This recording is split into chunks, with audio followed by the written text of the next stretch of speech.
Morning, everybody. Good morning, everybody. I know we got a lot of excitement here at the Capitol today. I just want to thank you all for being here. I want to thank the great First Lady, Marty Kemp, for being with us today.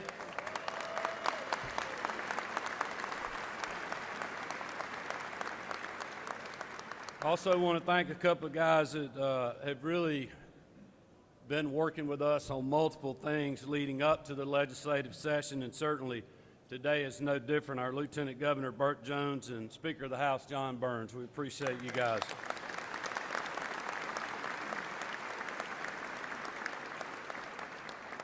Also, my fellow constitutional officers, especially our Insurance Commissioner General John King, who spent a lot of time over the last year working on behalf of this effort.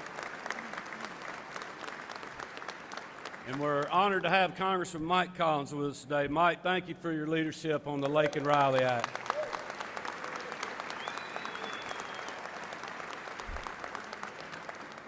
I also want to thank the rest of the leadership and the General Assembly and the members that are here with us today. As you can see, way too many to name, which we are very appreciative of that. But also especially want to just thank these rank and file, hardworking Georgians that are with us today that you see behind us and beside us for being such great partners.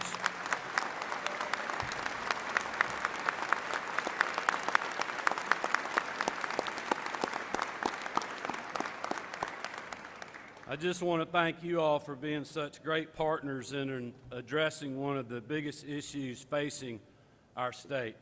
Lastly, I want to thank the President Pro Tem of the Senate, Senator John Kennedy, who's going to be carrying these two pieces of legislation. We appreciate your leadership, Senator.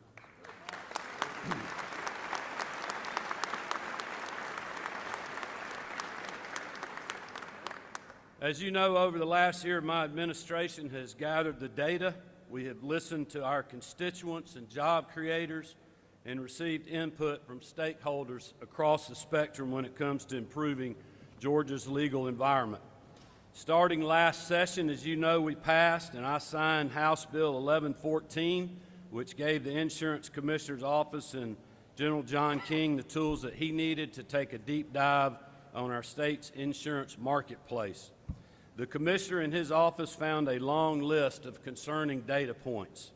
The 5-year average of claims has increased 25%, much faster than the growth in our population.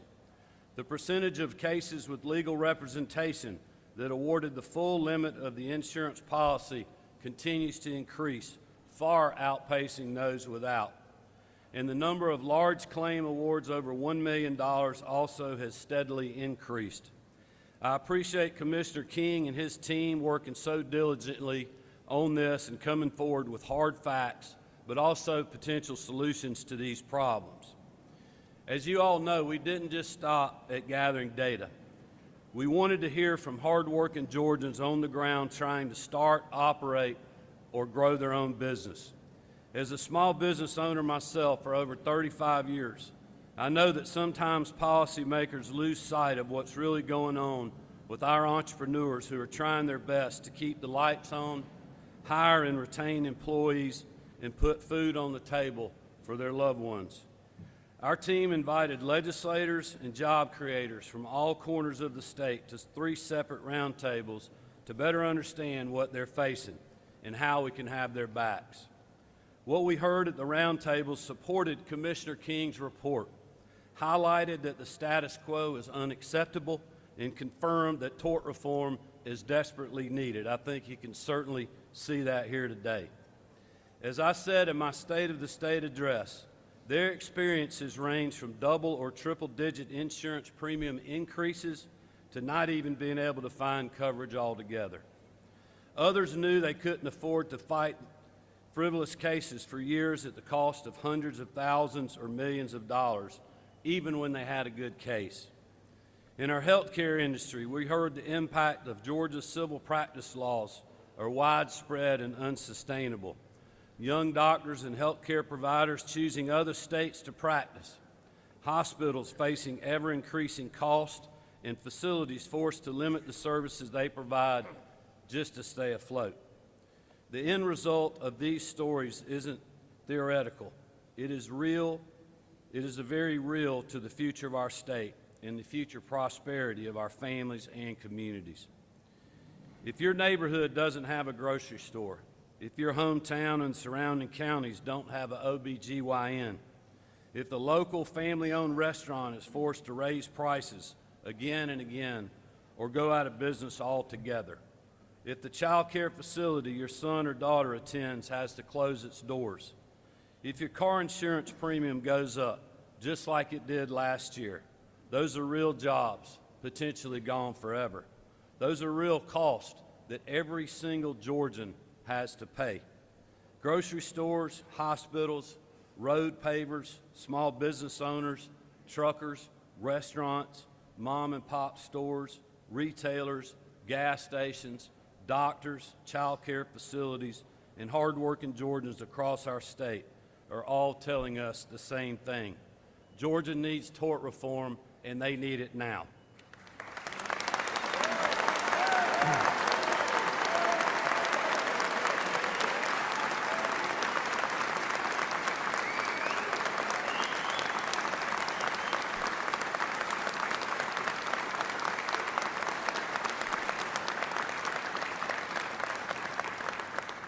As you can see and hear, every single one of the people standing behind me, beside me, above me, all over us, can all agree on something. As elected officials, it is time for us to listen to our citizens. The legislative package my office will introduce today did not come together by accident. We have done our homework. We have listened to every stakeholder in every industry. The legislation was crafted to be comprehensive, but also reasonable. First, I believe that business owners have a responsibility to keep their customers and the public safe on their premises, but they should not be held liable for criminal acts of a third party outside of their control.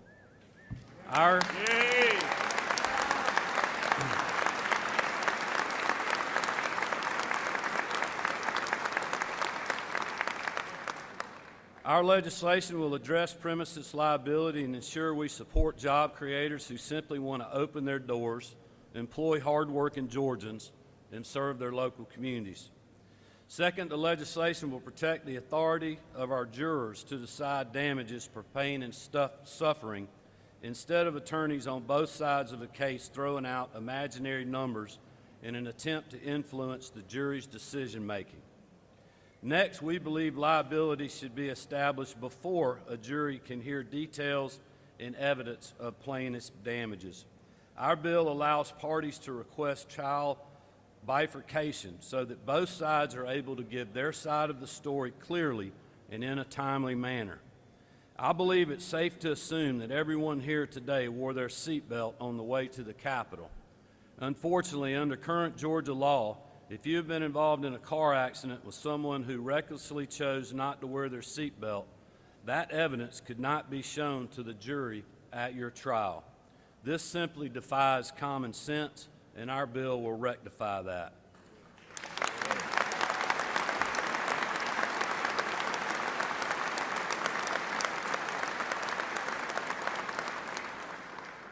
It's also common sense that attorneys shouldn't be able to collect compensation on the same case twice. This legislation will ensure they can be paid what they are rightfully owed, but only once. Currently, if a plaintiff and their attorney begin a trial and don't like how it's going, they can file for dismissal, attempting to cherry-pick a different court venue and try the case all over again.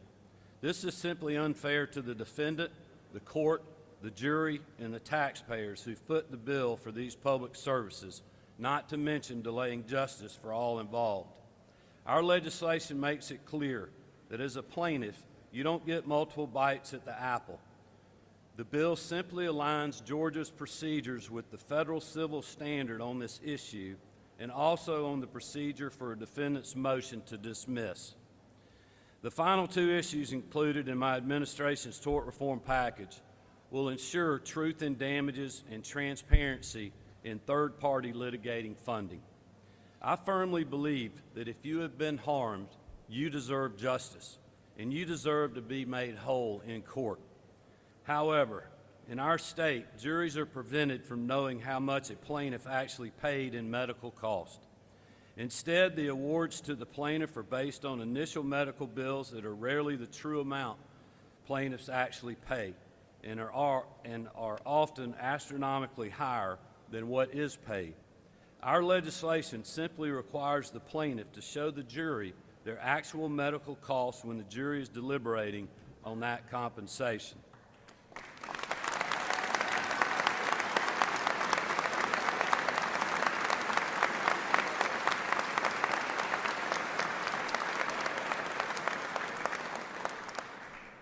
And finally, our courtrooms and their proceedings should not be cash cows for hostile foreign adversaries through unregulated litigation funds. Our legislation will do the following: ban hostile foreign adversaries like China, Russia, or others from financing suits against Georgia companies to gain intellectual property or pursue their own political agenda. Require any litigation financiers to register with the Georgia Department of Banking and Finance.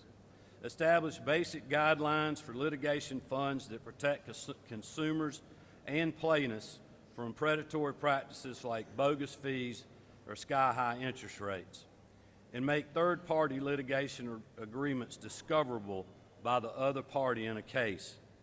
It is good to remember also the bill we passed last year, HB 1114, will work alongside our new package to hold insurers accountable as the provisions under the new legislation are passed and implemented by continuing the reporting requirements that have informed our latest measures. As I have said earlier, this package is definitely comprehensive, but it's also definitely fair. Georgians should have every opportunity to pursue their constitutionally guaranteed day in court. And if they were wronged, they should be made whole. Our juries should have all of the evidence at their disposal to make a decision, not just one side of the story. And our businesses and hardworking Georgians need relief from the increased cost of doing business, having car insurance, or getting access to health care. I believe this package accomplishes those goals and strikes the right balance. It achieves meaningful tort reform this session as opposed to a second one later this year.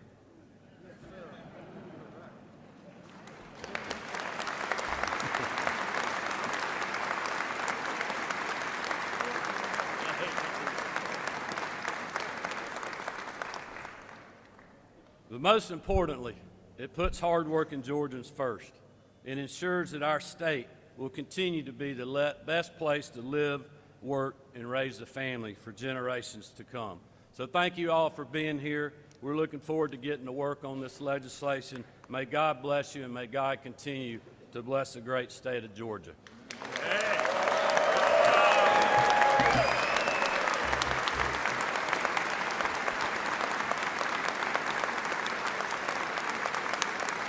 Thank y'all very much.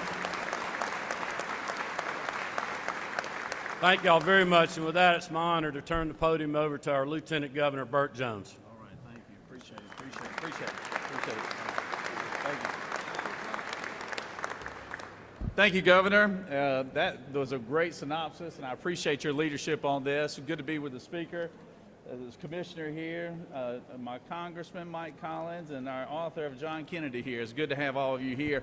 The Governor summed it up pretty well. This has been our #1 issue throughout the year that we've had to address, from individual small businesses, large businesses, from retail to manufacturing to trucking.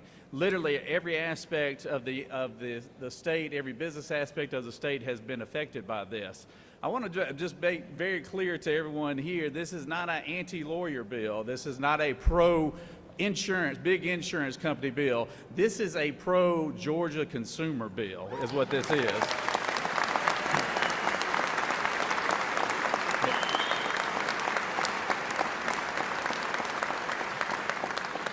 And if you don't think you're affected because you don't own a small business or you're not a part of a big business, rest assured you are affected, because if you have homeowners insurance, if you have car insurance, the rates that you receive is affected by the environment that we're in right here. And that environment right now is not playing well to the consumer. So I want to just make sure that we keep focus on who we're here to represent, and that is citizens of Georgia and the legislative body here between our Senate and our House, who are all on board with making sure we put together a comprehensive piece of legislation that helps the Georgia families and consumers and small businesses as a whole. I want to thank Governor Kemp for his leadership on this. We have worked very hard in the last year in putting together this package for this legislative session. I want to thank the Speaker for all his hard work, and I also want to welcome the industries that are going to be affected by this bill. We're happy to meet with you. We've been very clear about that. We're happy to meet with all parties, but at the end of the day, we just want to let you know that we are representing the citizens of Georgia, and we're looking out for their best interests. And for too long, people we live in a society now where nothing is your fault anymore. It's always somebody else to blame.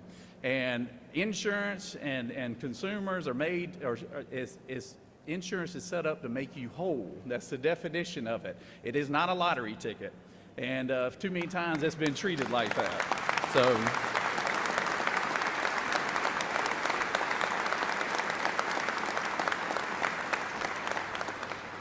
So I want to thank, once again, the governor, and I also look forward to working with the Speaker, because I know he has plenty to say about this, because whatever comprehensive language comes up with, I know the best language is going to come from the Senate. So everybody, thank y'all. Y'all welcome the Speaker of the House here.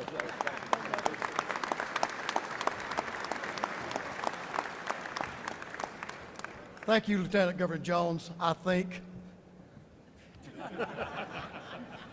But Governor Kemp, thank you for your leadership on this issue. It is important to all Georgians, but I want to pause and divert just a second. Congressman Collins, thank you for your leadership in Washington on passing the Lake and Raleigh Act.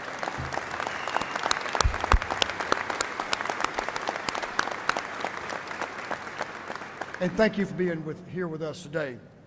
Well, you all know, and y'all do as well back there, because of this announcement, because of this progress, it's a great day to be a Georgian. It's going to be a great day to be a Georgian in the days that come.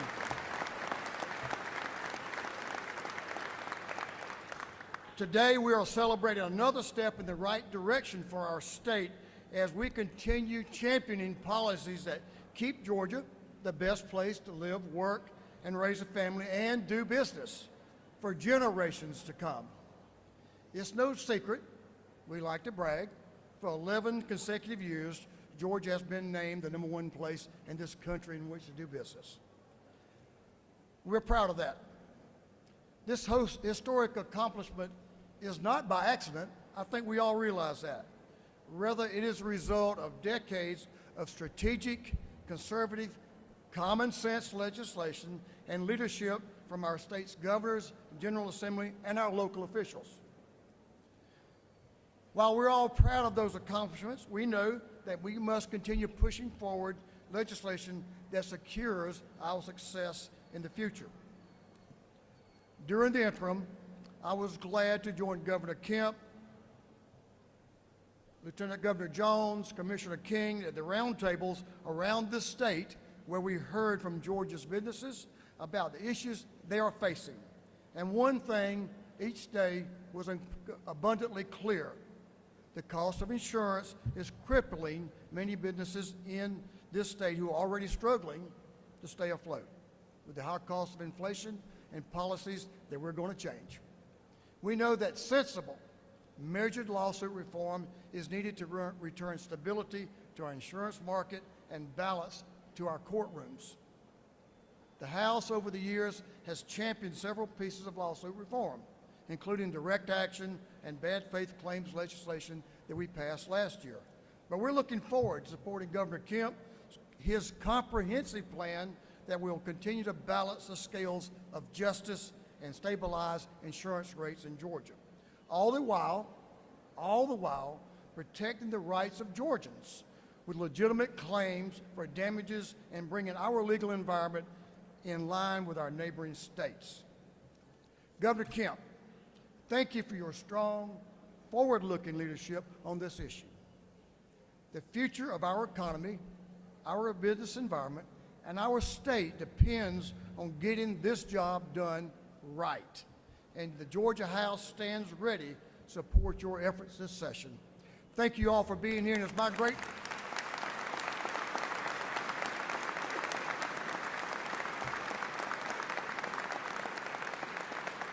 It's my great honor and pleasure to introduce a great partner in this process, our Insurance Commissioner, General John King.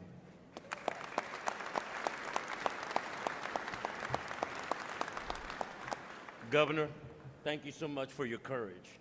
I know that a lot of people would have shied away from this. This is probably one of the toughest tasks that any governor or any legislature can tack on. I'm Georgia's Insurance Commissioner. I do not work for insurance companies. I work for the people of Georgia. I am the advocate for the consumer.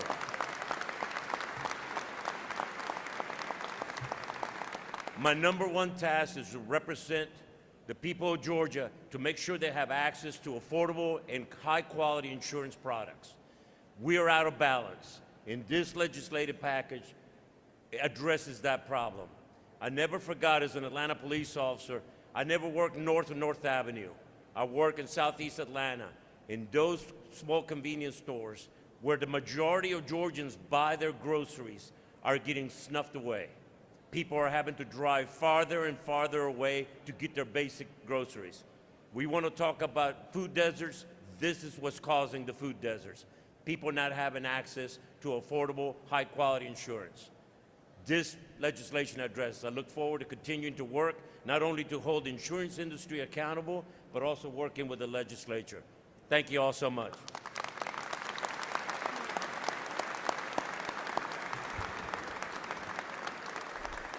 All right, well, thank you, General King, Speaker Burns, Lieutenant Governor Jones, the rest of the members of the General Assembly that are here, and as I said earlier, just a lot of our hardworking Georgians that are here, representing a lot of other hardworking Georgians that are not. We are ready to go to work on your behalf, and with that, we'll open it up for questions.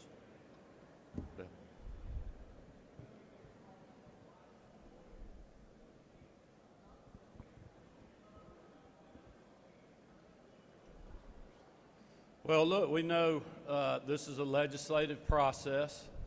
I think as General King just said, the market here is out of balance. We're not trying to go from over here to way over here. We're just trying to get back and be on par, as the Lieutenant Governor and the Speaker and I have talked about, with what our neighboring states and other states that we're competing with on the front lines of bringing more jobs to our state, growing existing industries, and having a business environment that continues to keep our state moving in the right direction.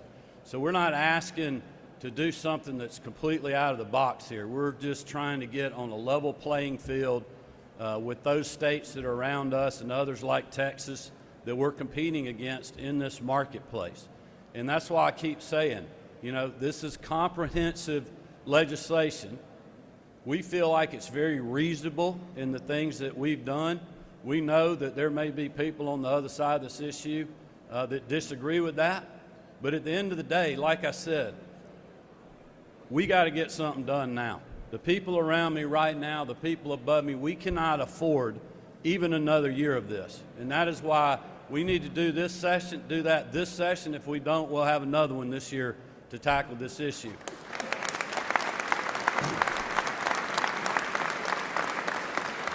But also, let me just make it clear that as the Lieutenant Governor said, and as the Speaker said, and as I've said, we will sit down and have sat down with both sides of this issue. If you have been wronged in our state, you should be able to be made right through a judicial process. I think everybody here that's in support of this legislation believes that. The problem is our tort laws here are out of balance with having that happen. And all we're trying to do is have a level playing field that's good for people on both sides of this issue.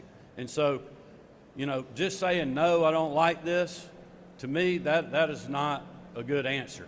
If you can, if there's something you don't like and you can bring a resolution to make it better, perfect the legislation, we'll certainly work through that as it goes.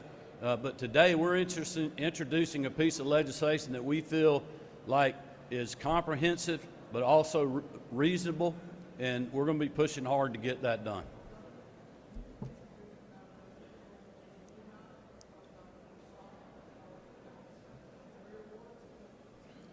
Well, like I said, balanced, comprehensive, and reasonable. We've been down the CAPS road before.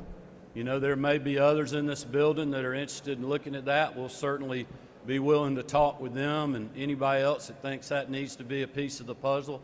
But for us, the package we have will move us in a direction that I feel like will be good for our state. It's also a package that I feel like we should be able to get the votes on. And I think you can see by the members that are here today, by the constituencies that are represented and representing people and industries all across our state, like they know we have to do something.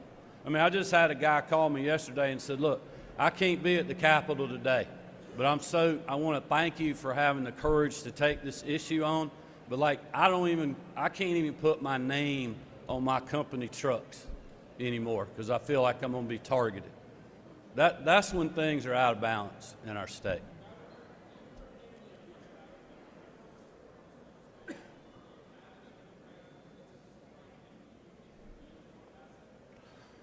Well, I think the Democrats would be foolish not to support the hardworking people in their district. Hey.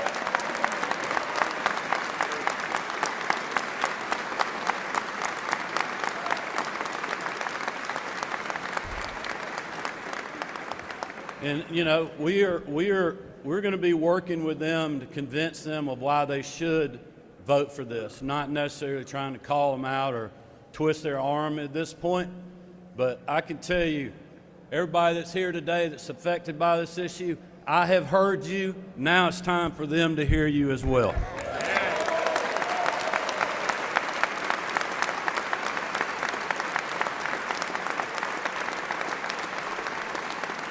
And I think that's going to be a very important part of this process. I think all the industry advocates that are out there, the small business owners like myself and many members of the General Assembly, this is not an issue where legislators need to hear from your lobbyist. You need to hear from people in your district, your small town grocery store, your paving contractors, your trucking companies, your lawn maintenance business, your grading companies, your healthcare professionals. They need to be telling you the stories because that's where it's really impactful. And that's not just happening in Republican districts. It's happening in every single district in our state. And I believe that there will be some Democrats that realize that and will end up supporting the legislation. And look, if they don't, then they're going to have to answer for that at the ballot box.